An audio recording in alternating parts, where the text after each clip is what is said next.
तो मुख्यमंत्री मोहन यादव को आप सुन रहे थे, जो कि जबलपुर में लोकार्पण कार्यक्रम में शामिल होने के लिए पहुंचे थे। और खबरों में बढ़ते आगे, मध्य प्रदेश में 20 मार्च 2020 को कमलनाथ के नेतृत्व वाली कांग्रेस सरकार गिर गई थी। पूर्व सीएम दिग्विजय सिंह ने इसका कारण कमलनाथ और ज्योतिरादित्य सिंधिया के बीच मतभेद को बताया था। कमलनाथ ने इसका जवाब देते हुए कहा कि ये सच है कि व्यक्तिगत महत्वाकांक्षा के अलावा ज्योतिरादित्य सिंधिया को ये लगता था कि सरकार दिग्विजय सिंह चला रहे हैं। इसी नाराजगी में उन्होंने कांग्रेस के विधायकों को तोड़ा और हमारी सरकार गिराई। आपको बता दें कि दिग्विजय सिंह ने हाल ही में दिए एक इंटरव्यू में कहा था कि कमलनाथ और सिंधिया के बीच काम करने के तरीके को लेकर जो तय हुआ था उसका पालन नहीं हुआ, इसके चलते ही सरकार गिरी।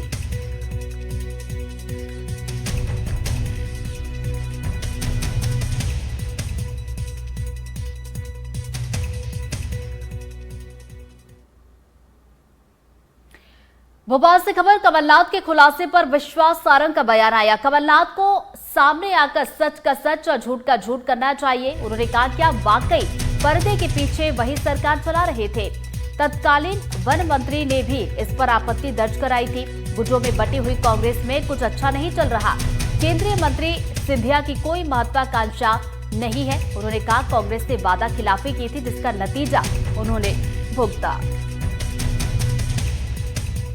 पूर्व मुख्यमंत्री कमलनाथ और पूर्व मुख्यमंत्री दिग्विजय सिंह की लड़ाई अब सार्वजनिक होती जा रही है। लगातार देखने को मिल रहा है कि ट्वीट के माध्यम से एक दूसरे के ऊपर निशाना साध रहे हैं। इस वक्त हमारे साथ कैबिनेट मंत्री विश्वास सारंग मौजूद है।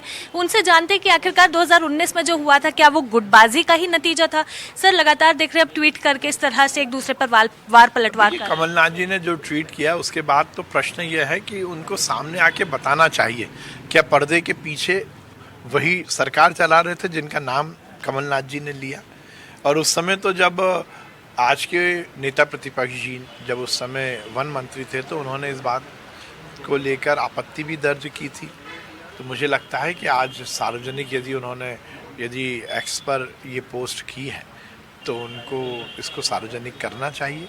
पर यह बात सही है कि गुट और गिरोह में बटी हुई कांग्रेस में सब कुछ अच्छा नहीं चल रहा। सर, उन्होंने ये भी कहा कि ज्योतिरादित्य सिंधिया की महत्वाकांक्षा तो एक बात है, लेकिन उसके अलावा देखिए, ज्योतिरादित्य जी की कोई महत्वाकांक्षा नहीं, कोई ज्योतिरादित्य जी ने कुछ लिया नहीं।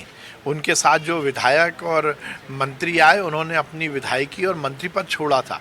वो बिना महत्वाकांक्षा के आए थे। वो जो कांग्रेस ने गलत वादे किए थे जनता के बीच में और जो कमलनाथ की सरकार वादे पूरे नहीं कर रही थी, इसलिए उन्होंने कांग्रेस छोड़ी थी।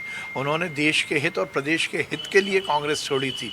उनकी कोई महत्वाकांक्षा नहीं थी। बिल्कुल, तो आप सुन रहे थे कैबिनेट मंत्री विश्वास सारंग जी को, जिन्होंने खुद कहा कि ज्योतिरादित्य सिंधिया की कोई महत्वाकांक्षा नहीं थी, जिसके ऊपर सवाल उठाया जा रहा है। उनका ये कहना था कि ये आपसी गुटबाजी थी और जो वादा खिलाफी थी उसका नतीजा था कि कांग्रेस की सरकार गिरी और एक बार फिर भाजपा सत्ता में आई। कैमरामैन राजू बाथम के साथ निहारिका शर्मा, एनडीटीवी, भोपाल। कमलनाथ के खुलासे पर एमएलए संजय पाठक का भी बयान आया। उन्होंने कहा कि कांग्रेस का अंदरूनी मामला है और कमलनाथ सही कह रहे हैं। कांग्रेस इसी कारण से गर्त में जा रही है। तो कमलनाथ ने जो खुलासा किया उसको लेकर लगातार देखिए बयान भी आ रहे हैं और इसी कड़ी में एमएलए संजय पाठक का भी ये बयान आया, जिसमें उन्होंने ये कहा कि कांग्रेस का अंदरूनी मामला है और कमलनाथ सही कह रहे हैं। ये लोग आपस में तय नहीं कर पा रहे थे कि सरकार कौन चला रहा है। माननीय दिग्विजय सिंह जी को लगता था कि वो चला रहे हैं, कमलनाथ जी को मालूम था कि वो चला रहे हैं, सिंधिया जी जानते थे कि उनके कारण चल रही है। तो वो परिदृश्य तो था ही। तो कांग्रेस में तो टांग खिंचाई शुरू से होती रही है। कांग्रेस कभी कोई पार्टी नहीं थी। कांग्रेस तो एक रीजनल कंपनियां हैं, अलग अलग रीजन होते हैं कांग्रेस में कि विंध्य तेरा है, महाकौशल मेरा है, मालवा इसका है, निवाड़ इसका है, मध्य भारत उसका है। तो ये तो कांग्रेस ऐसी रही है और आज भी वैसे ही है। और इसके बाद भी कांग्रेस तो अब गर्त में जा चुकी है। उसके बाद भी अगर ये लोग नहीं समझ रहे हैं तो फिर इनका तो भगवान ही मालिक है।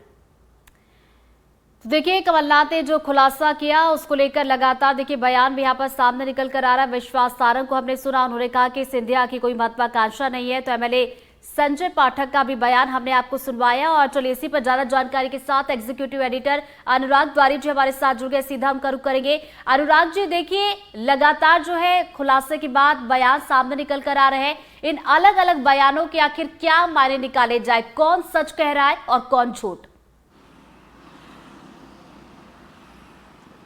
देखिए, ये बताना तो किसी के लिए संभव नहीं है कि कौन सच कह रहा है कौन झूठ, लेकिन राजनीतिक हलकों में कुछ दिनों पहले आपको एक तस्वीर याद होगी कि दिग्विजय सिंह बैठे हुए थे मंच के नीचे और ज्योतिरादित्य सिंधिया आते हैं और उन्हें हाथ पकड़कर मंच पर ले जाते हैं। कुछ दिनों पहले दिग्विजय सिंह ने यह भी कहा था कि वो कभी मंच पर नहीं बैठेंगे, कार्यकर्ताओं के साथ नीचे ही बैठेंगे। तो जब ये सियासी तस्वीर आई उसके बाद से कई मायने निकाले जाने लगे और अब ताज़ा तरीन कड़ी में ये बात सामने आई जब एक पॉडकास्ट में दिग्विजय सिंह ने कहा कि अलग अलग महत्वाकांक्षाएं थीं और जो बातें कही गई थीं या जो वायदे किए गए थे वो पूरे नहीं किए गए और इसी वजह से सरकार गिर गई। उसके बाद कमलनाथ जी का ट्वीट आता है जिसमें वो ये कहते हैं कि जहाँ तक मुझे पता है कि बाकी सब तो ठीक है, महत्वाकांक्षाएँ तो थी, लेकिन ज्योतिरादित्य सिंधिया को ऐसा लगता था कि सरकार दिग्विजय सिंह चला रहे हैं और इस वजह से सरकार गिरी। बहरहाल इन सब के बीच 5-5.5 साल का वक्त हो चुका है। सरकार वहाँ गिरी, उसके बाद दूसरे चुनाव हुए और दूसरे चुनाव के बाद भी बीजेपी सत्ता में आ गई। तो इनके बीच में जो राजनीतिक बहसबाजी है इसमें तो आनंद लिया जा सकता है, लेकिन इसके बहुत ज़्यादा राजनीतिक मायने नहीं निकाले जा सकते और उसका बहुत ज़्यादा फ़ायदा भी नहीं होने वाला, क्योंकि आपने अभी जिन सज्जन की बाइट सुनवाई थी, संजय पाठक पूर्व सरकार में राज्य मंत्री भी रहे थे और वो भी कांग्रेस से बीजेपी में शामिल हुए थे। तो ये बहुत सारी ऐसी बातें हैं सियासत की जिस पर वक्त बीतने के साथ आप उस पर चर्चा कर सकते हैं, कुछ बातें सामने निकल कर आएंगी, लेकिन सभी जानते हैं कि इसका हासिल अब कुछ नहीं है, क्योंकि बात बीत गई, 5.5 साल का अरसा हो गया और अब नई सरकार आ गई है और जो अपना काम कर रही है। अनुराग जी, आप बने रहिए हमारे साथ, दोबारा आपके पास लौटेंगे। और जैसा कि हम कह रहे थे कि इसको लेकर लगातार हम देख रहे हैं कि बयान सामने निकल कर आ रहे हैं। कमलनाथ का जो बयान आया था उस पर पलटवार भी आया है। सांसद गणेश सिंह का कमलनाथ पर निशाना, जहां पर उन्होंने कहा कि वादा खिलाफी से कमलनाथ की सरकार गिरी थी और कमलनाथ सरकार गिराने में किसी का हाथ नहीं था। तो बीजेपी सांसद गणेश सिंह ने कमलनाथ की सरकार गिराने के बयान पर यह कहा है कि उनकी सरकार वादा खिलाफी के चलते गिरी थी और इसमें किसी और का हाथ नहीं था। कमलनाथ जी की सरकार उनके अपने वादा खिलाफी के कारण गई थी, किसी व्यक्ति के कारण नहीं गई थी। सच्चाई यह है कि उन्होंने किसानों से जो वादा किया था और 18 महीने वो सरकार पे रहे, लेकिन वो किसान के वायदों को पूरा नहीं कर पाए। इसलिए सिंधिया जी ने उस मामले को उठाया कि भाई आपने जो वादा किया था उसको पूरा करिए। वो वादा पूरा नहीं कर पाए, इस वजह से उनके अंदर मतभेद हुआ और वो बाहर निकल आए, इसलिए उनकी सरकार चली गई। अब तो देखिए इनका ये सब रिटायर हो चुके हैं, कांग्रेस ने इन सबको घर बिठा दिया। दिग्विजय सिंह अभी बचे हुए हैं, कमलनाथ जी को तो घर बिठा दिया गया और इससे जाहिर होता है कि कांग्रेस जो इस वक्त एजेंडा उन लेके चल रही है वो सिर्फ लोगों को गुमराह करने के लिए है। चाहे राहुल गांधी जी का एजेंडा हो, चाहे वो यहाँ के प्रदेश के अध्यक्ष जी का हो। सच्चाई ये है कि ये लोगों के जो वास्तविक मुद्दे हैं उससे दूर हट गए। अब ये ऐसे प्रोपेगेंडा फैलाते हैं जिससे सिर्फ अखबारों की सुर्खियों में बने रहें बस। और चलिए अनुराग जी हमारे साथ लगातार बने हुए, एक बार फिर से उनका रुक कर लेते हैं। अनुराग जी, देखिए कमलनाथ का जो बयान आया, जो उन्होंने खुलासा किया, क्या उसके बाद हम ये समझे कि कांग्रेस में अब कोई कलह देखने को मिल सकती है? देखिए, जिस तरह से लगातार बड़े नेताओं के बीच में बयानबाजी हो रही है, वहीं पर आपने प्रदेश अध्यक्ष जीतू पटवारी को भी सुना होगा, जो कहते रहे हैं कि 45 साल की उनकी दोस्ती है, छोटे बड़े भाई का रिश्ता है आपस में। तो इन बातों से बहुत ज़्यादा फ़र्क नहीं पड़ना चाहिए। उन सब की कोशिश यही है कि वो आने वाले चुनाव में सरकार कैसे बनाएं। तो कहीं ना कहीं एक मध्यम मार्ग लेकर जो यहाँ की कांग्रेस है वो चल रही है और जिस तरह से दिग्विजय सिंह हो या कमलनाथ हो, उनकी बातें सामने निकल कर आई हैं। लेकिन ये पहला मौका नहीं है ऋतु, इसके पहले भी इस तरह की बयानबाजी दोनों नेताओं के बीच में देखने को मिली है। मुझे याद आता है कि 3 साल पहले एक प्रदर्शन हुआ था जहाँ पर दिग्विजय सिंह सड़क पर बैठ गए, फिर कमलनाथ आए, वो भी थोड़ी देर के बाद सड़क पर बैठे और फिर बाद में यही कहा गया कि दोनों के बीच में पुरानी दोस्ती है। तो कई बार ये जय वीरू टाइप की बातें होती रही हैं कांग्रेस में और चीज़ें आगे बढ़ती रही हैं।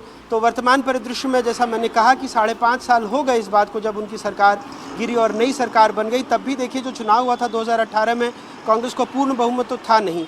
7 विधायकों की बैसाखी पर कांग्रेस थी, क्योंकि निर्दलीय सपा और बसपा के समर्थन के साथ 114 विधायक ही थे कांग्रेस के जो चुनकर आए थे और 109 भारतीय जनता पार्टी के। बाद में 22 विधायक ज्योतिरादित्य सिंधिया के साथ चले गए। 15 सालों बाद कांग्रेस की सरकार आई, 15 महीने चली और उसके बाद चूंकि ज्योतिरादित्य सिंधिया और बाकी के तमाम जो मंत्री और विधायक थे उन्होंने पार्टी तोड़ दी, सरकार अल्पमत में आ गई और इस बात को कई साल बीत गए हैं। मैंने जैसा बताया कि दूसरा चुनाव भी हो गया और इसके बाद फिर से कहीं एक पॉडकास्ट आता है, फिर एक ट्वीट आता है और इसके बीच में सियासी उबाल, जो सियासी तेवर है वो चढ़ने लगते हैं। और अनुराग जी हमारे साथ लगातार बने हुए, दोबारा उनका रुख करेंगे। और देखिए, सिंधिया पर लगातार सियासत देखने को मिल रही है और सिंधिया पर चल रही सियासत पर बीजेपी और कांग्रेस का क्या कुछ कहना है वो भी सुनवाते हैं।